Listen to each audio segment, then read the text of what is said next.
If you know what you want, you can have it. It Works. By R.H.J.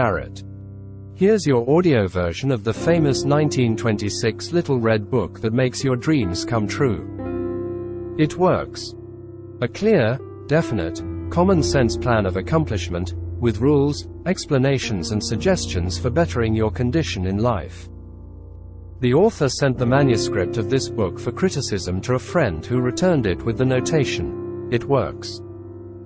This judgment born of experience was adopted as the title of the book. If you know what you want, you can have it. The man who wrote this book is highly successful and widely known for his generosity and helpful spirit. He gives full credit for all that he has accomplished in mastering circumstances, accumulating wealth and winning friends, to the silent working out of the simple, powerful truth which he tells of in his work. He shows you here an easy, open road to a larger, happier life. Knowing that the greatest good comes from helping others without expecting praise, the author of this work has requested that his name be omitted. What is the real secret of obtaining desirable possessions? Are some people born under a lucky star or other charm which enables them to have all that which seems so desirable? And if not, what is the cause of the difference in conditions under which men live? Many years ago, feeling that there must be a logical answer to this question, I decided to find out, if possible, what it was. I found the answer to my own satisfaction, and for years, have given the information to others who have used it successfully. From a scientific, psychological or theological viewpoint, some of the following statements may be interpreted as incorrect, but nevertheless, the plan has brought the results desired to those who have followed the simple instructions, and it is my sincere belief that I am now presenting it in a way which will bring happiness and possessions to many more. If wishes were horses, beggars would ride, is the attitude taken by the average man and woman in regard to possessions. They are not aware of a power so near that it is overlooked, so simple in operation that it is difficult to conceive, and so sure in results that it is not made use of consciously, or recognized as the cause of failure of success. "Gee, I wish that were mine," is the outburst of Jimmy, the office boy, as a new red roadster goes by, and Florence, the telephone operator, expresses the same thought regarding a ring in the jeweler's window, while poor old Jones, the bookkeeper, during the Sunday stroll, replies to his wife, "Yes, dear, it would be nice to have a home like that, but it is out of the question. We will have to continue to rent." Landom, the salesman, protests that he does all the work, gets the short end of the money and will someday quit his job and find a real one, and President Bondum, in his private sanctorum, voices a bitter tirade against the annual attack of hay fever. At home it is much the same. Last evening, father declared that daughter Mabel was headed straight for disaster, and today, mother's allowance problem and other trying affairs fade into insignificance as she exclaims, "This is the last straw." Robert's schoolteacher wants to see me this afternoon. His reports are terrible, I know, but I'm late for bridge now. She'll have to wait until tomorrow. So goes the endless stream of expressions like these from millions of people in all classes who give no thought to what they really want, and who are getting all they are entitled to or expect. If you are of these millions of thoughtless talkers or wishers and would like a decided change from your present condition, you can have it. But first of all you must know what you want, and this is no easy task. When you can train your objective mind, the mind you use every day, to decide definitely upon the things or conditions you desire, you will have taken your first big step in accomplishing or securing what you know you want. To get what you want is no more mysterious or uncertain than the radio waves all around you. Tune in correctly and you get a perfect result. But to do this, it is, of course, necessary to know something of your equipment and have a plan of operation. You have within you a mighty power, anxious and willing to serve you, a power capable of giving you that which you earnestly desire. This power is described by Thomson J. Hudson, Ph.D., LL.D., author of The Law of Psychic Phenomena, as your subjective mind. Other learned writers use different names and terms, but all agree that it is omnipotent. Therefore, I call this power, Emmanuel, God in us. Regardless of the name of the great power, or the conscious admission of a God, the power is capable and willing to carry to a complete and perfect conclusion very earnest desire of your objective mind, but you must be really in earnest about what you want. Occasional wishing or half-hearted wanting does not form a perfect connection or communication with your omnipotent power. You must be in earnest, sincerely and truthfully desiring certain conditions or things, mental, physical or spiritual. Your objective mind and your will are so vacillating that you usually only wish for things and the wonderful, capable power within you does not function. Most wishes are simply vocal expressions. Jimmy, the office boy, gave no thought of possessing the red roadster. Landon, the salesman, was not thinking of any other job or even thinking at all. President Bondum knew he had hay fever and was expecting it. Father's business was quite successful and mother no doubt brought home first prize from the bridge party that day, but they had no fixed idea of what they really wanted their children to accomplish and were actually helping to bring about the unhappy conditions which existed. If you are in earnest about changing your present condition, here is a concise, definite, resultful plan, with rules, explanations and suggestions. The plan. Write down on paper in order of their importance the things and conditions you really want. Do not be afraid of wanting too much. Go the limit in writing down your wants. Change the list daily, adding to or taking from it, until you have it about right.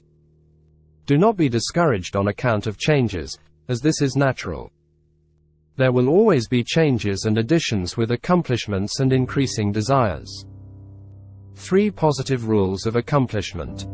1. Read the list of what you want 3 times each day, morning, noon and night. 2. Think of what you want as often as possible. 3. Do not talk to anyone about your plan except to the great power within you which will unfold to your objective mind the method of accomplishment. It is obvious that you cannot acquire faith at the start. Some of your desires, from all practical reasoning, may seem positively unattainable, but, nevertheless, write them down on your list in their proper place of importance to you. There is no need to analyze how this power within you is going to accomplish your desires. Such a procedure is as unnecessary as trying to figure out why a grain of corn placed in fertile soil shoots up a green stalk, blossoms and produces an ear of corn containing hundreds of grains, each capable of doing what the one grain did. If you will follow this definite plan and carry out the 3 simple rules, the method of accomplishment will unfold quite as mysteriously as the ear of corn appears on the stalk, and in most cases much sooner than you expect. When new desires deserving position at or about the top of your list come to you, then you may rest assured you are progressing correctly. Removing from your list items which at first you thought you wanted is another sure indication of progress. It is natural to be skeptical and have doubts, distrust and questionings, but when these thoughts arise, get out your list. Read it over, or if you have it memorized, talk to your inner self about your desires until the doubts that interfere with your progress are gone. Remember, nothing can prevent your having that which you earnestly desire. Others have these things. Why not you? The omnipotent power within you does not enter into any controversial argument. It is waiting and willing to serve when you are ready, but your objective mind is so susceptible to suggestion that it is almost impossible to make any satisfactory progress when surrounded by skeptics.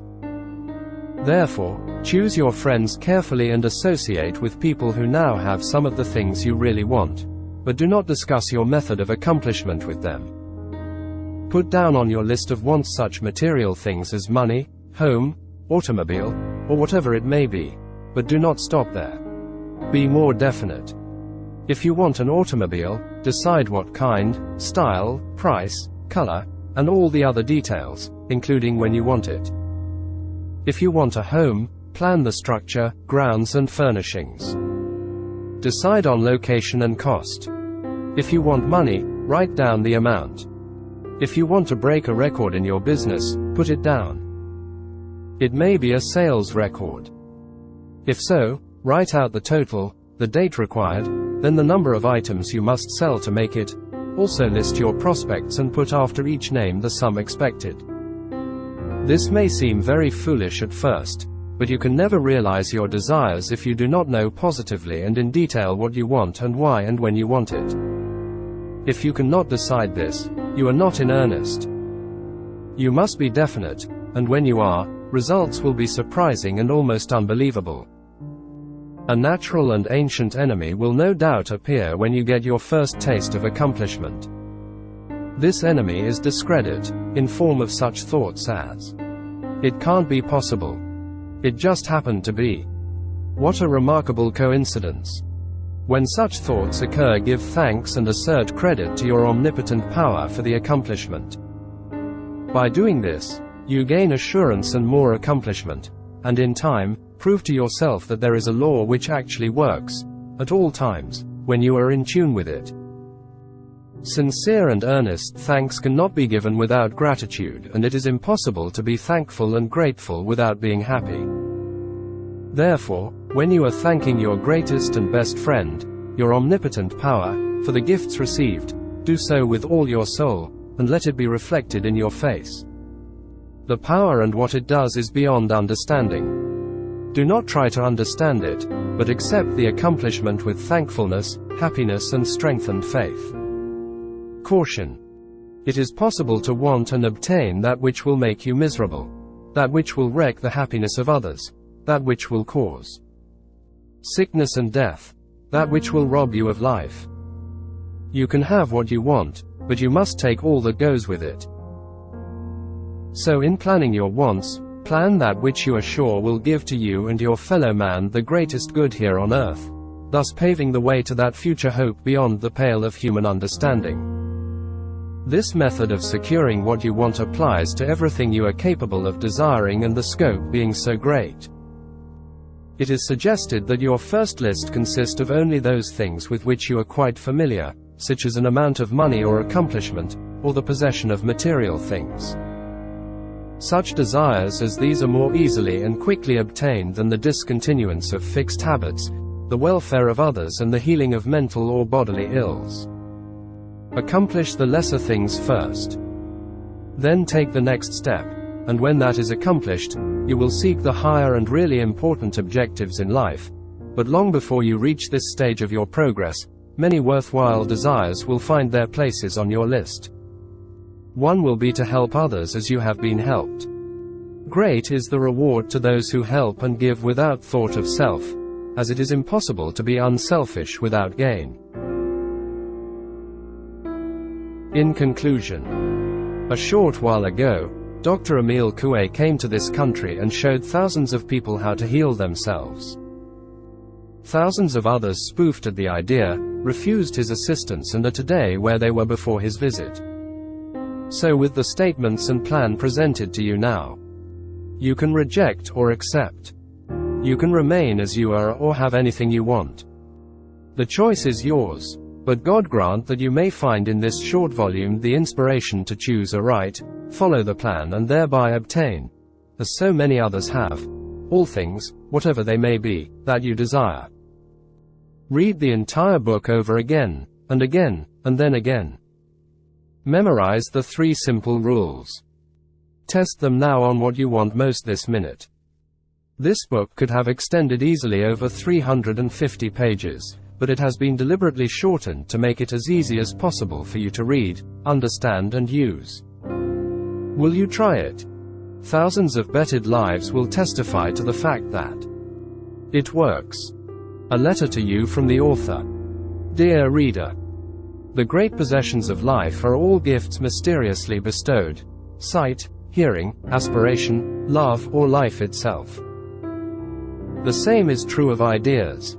The richest of them are given to us, as for instance, the powerful idea which this book has given you.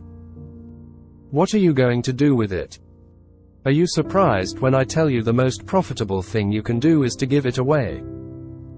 You can do this in an easy and practical way by sending this book to those you know who need it. In this way, you can help in the distribution of this worthwhile effort to make the lives of others better and happier. You know people who are standing still or who are worried and discouraged. This is your chance to help them help themselves. If you withhold this book from them, you will lose the conscious satisfaction that comes from doing good. If you see that they get this book, then you put yourself in line with the law of life, which says, you get by giving, and you may rightly expect prosperity and achievement. At the very least, you will have the inner sense of having done a good deed with no hope of being openly thanked, and your reward will come secretly in added power and larger life. The author.